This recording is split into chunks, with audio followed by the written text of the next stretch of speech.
Hey everybody, welcome to etrailer.com. I'm Bobby, and today we're taking a look at the Konig self-tensioning snow tire chains XG12s here today on our 2021 Chevy TrailBlazer.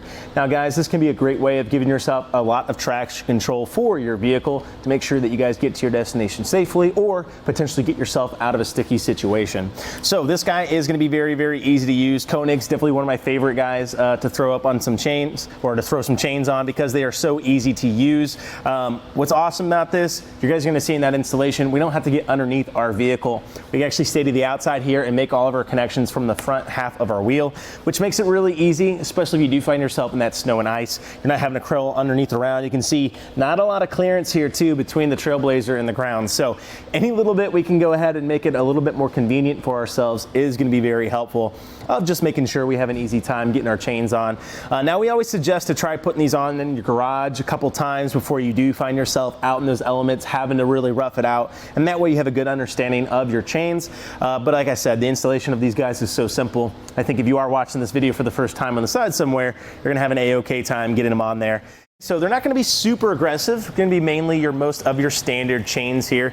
You're going to have to look up towards your twisted link or maybe even your V-bar to start getting higher than that. The one thing I will say though, I don't think you'd actually be able to get away with a V-bar support. So the reason we're kind of stuck here today is we do have a Class S requirement. You guys can see our shock right here sits very, very close, only about 2 fingers width here for me. Between that, you can see that only leaves us right now about a hand's width distance between our chain and that strut. So a V-bar and even a twisted link might be too aggressive here. So I think D-link is going to be, or your square link is going to be perfect for what you guys want. Still going to bite through that snow and ice, but not being too aggressive. A, on the roads you're going to be driving on, like our driveways, and B, not going to be impacting with that strut, which could really start causing some damage. So that's one thing I might look at. Another one too could be a snow sock. Can be a great little scenario for yourself. The chains can be just a little bit too high, and the snow socks are actually a pretty decent traction control device. You're going to start seeing a lot more states changing to allow those to actually happen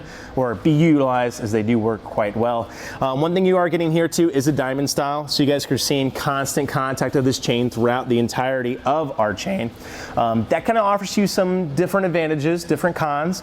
If you're comparing it to a ladder style rack, or chain I should say, I'm sorry, you are going to have those hills and valleys, so you're going to have those equidistant kind of struts for your chains that are going through. However, that gives you excellent start and stop maneuverability, but when you go to make your turns, you lose a little bit as you have to overcome them every time. So it definitely can impact that turning radius.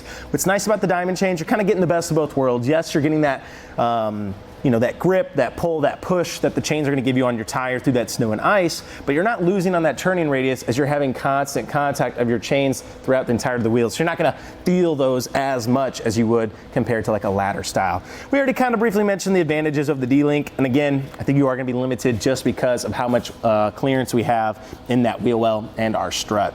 Now we do have it here on the front wheel drive here today, or sorry, front wheel, because we do have front wheel drive on the Chevy TrailBlazers for the majority of them. Of course, make sure you are checking your vehicle's owner's manual guide to make sure you're also putting on the correct portion of your vehicle. All right guys, to start getting this installed, what you want to do is go ahead and lay out your chains just like so. Things we're looking for here, we are going to have our yellow connector on this side.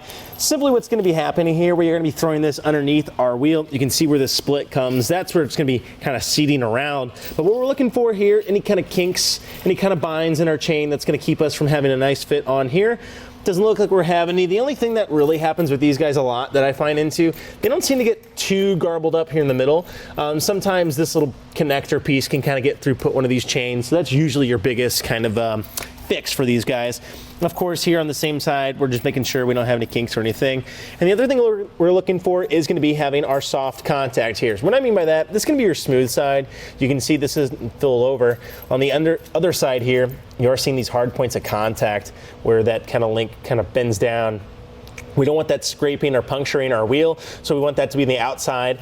And we are going to be placing this around our wheel and bringing it over. So what's enveloping it is going to be the soft side. So now that everything looks good, I'm just going to go ahead. I like to push these guys just kind of in line here with our blue plastic. Makes it easier to go ahead, sling these guys all the way around, find it on the other side, and start bringing it across.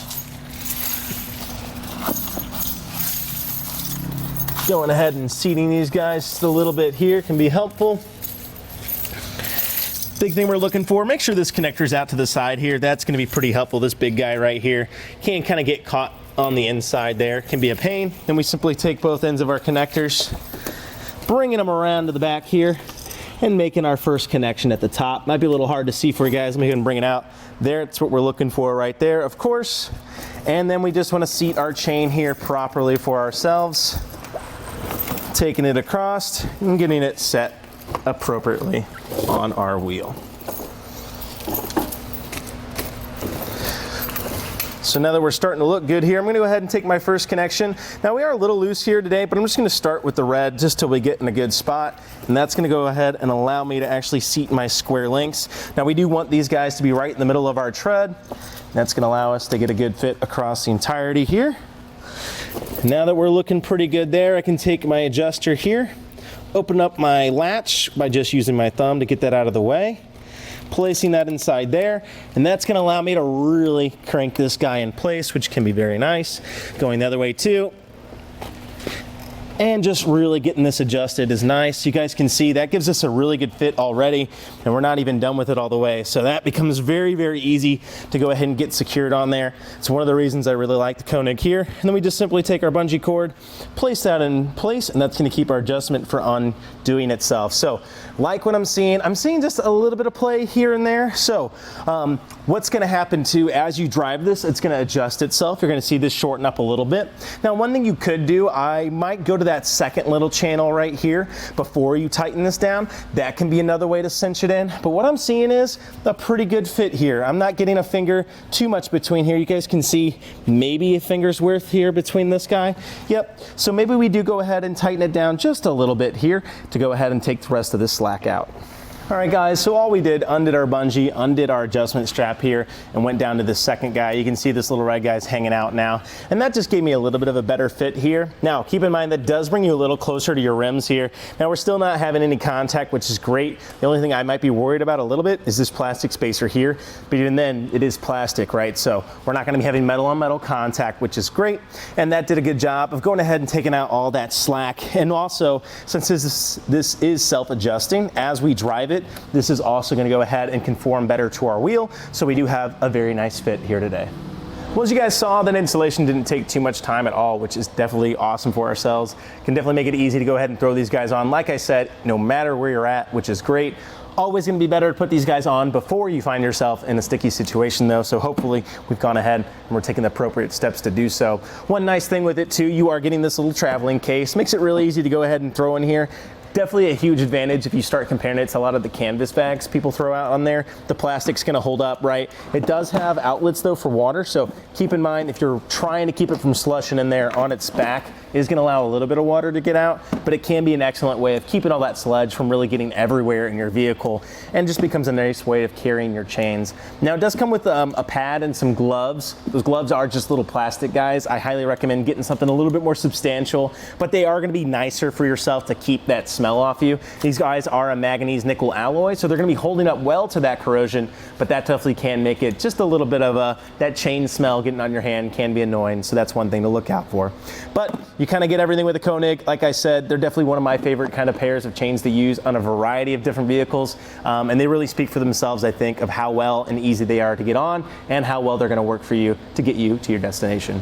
Well, guys, I think that about does it for our look at the Konig self-tensioning snow tire chains here today on our 2021 Chevy TrailBlazer. I'm Bobby. Thank you for watching.